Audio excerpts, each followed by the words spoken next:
구제기금 만들어 불법행위자 지원. 화물연대가 노조 활동을 하다가 불법행위로 형사처벌을 받게 되는 조합원들에게 해주는 보상 내용 중 일부다.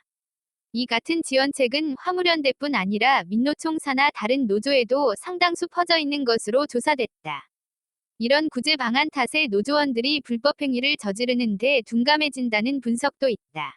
22일 화물연대 홈페이지의 투쟁기금 및 희생자 구제기금 규칙에 따르면 조합원이 노조 활동을 하다가 불법행위로 구속되면 최종심까지 변호사비를 전액 지원하고 실형을 받으면 형을 마치고 출소할 때까지 가족에게 생계비로 매일 15만 원을 지급한다. 구치소 교도소 안에서 반찬이나 간식 등을 사 먹을 수 있도록 넣어주는 영치금, 링지진도 매일 2만 원을 지원한다. 수배대 도주 중인 조합원에게는 당사자에게 매일 5만 원, 가족에게 매일 15만 원이 나간다. 불구속 상태에서 경찰 검찰에 출석해 조사받을 때는 출석 1일당 12만 원, 재판을 받을 때는 변호사비 전액과 법원 출석 1일당 15만 원을 준다.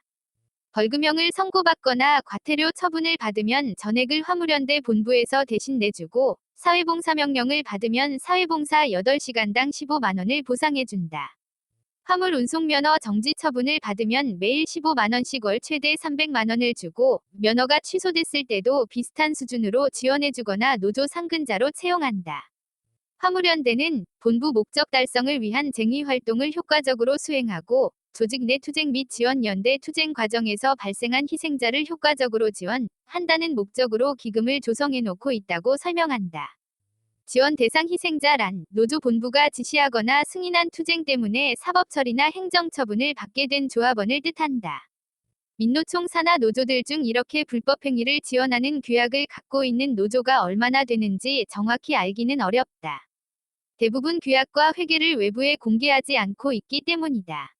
그러나 본지가 조사해보니 민노총 산하 건설노조, 공공운수노조, 대학노조, 보건의료산업노조, 사무금융노조 등이 화물연대와 마찬가지로 조합원이 본부 지시로 진행한 활동 과정에서 처벌을 받으면 금전적 보상을 해준다는 규약을 갖고 있었다.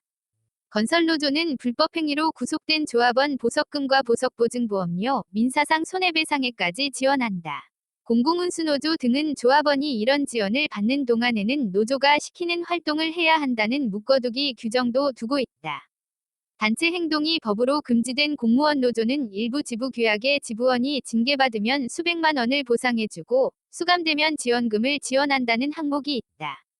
노동계 관계자는 노조가 불법행위를 한 조합원들에게 기금으로 보상해주고 있다는 건 노동계에선 공공연한 사실이라며 노조가 굳이 이를 숨기려 하지도 않는다. 고 전했다.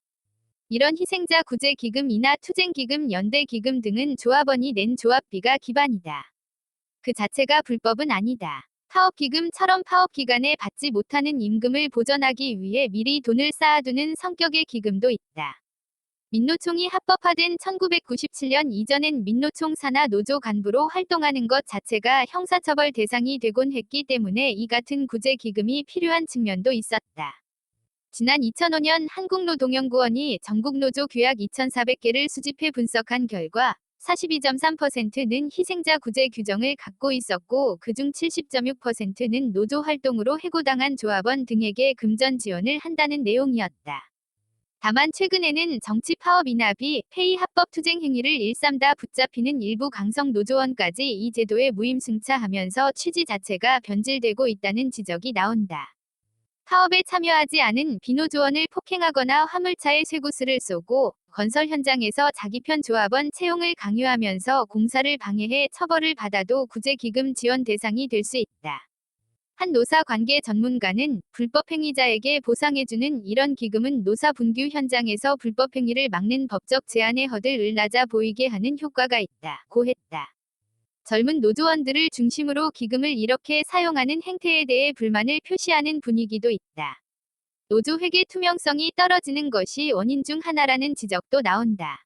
지금은 희생자 구제를 위해 노조 재정이 얼마나 쓰이는지 알 수 없어서 이 같은 일이 방치된다는 것이다.